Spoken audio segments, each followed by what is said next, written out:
ওগো আল্লাহ, ওগো মালিক, তুমি ছাড়া তো আমাদের আর কেউ নাই, তুমি ছাড়া তো আমার আর কেউ নাই। আল্লাহ গো, তুমি যদি মাফ না করো কে আমাকে মাফ করবে?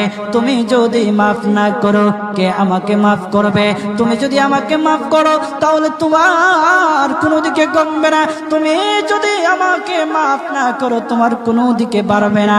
আল্লাহ গো, তুমি আমাকে মাফ করে দাও। সারাটা জীবন অন্যায় কাজ করেছি, সারাটা জীবন নাফরমানি করেছি, আমার কাছে কালেমার দাওয়াত কম আসে নাই, আমার কাছে কালেমার দাওয়াত কম আসে নাই, আমাকে লোকেরা কম বোঝায় নাই। ওগো আল্লাহ, তুমি আমাকে মাফ করে দাও।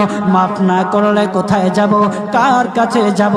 বাবা যখন মারে তখন মার কাছে আশ্রয় নেওয়া যায়, মা যখন প্রহার করে তখন বাবার কাছে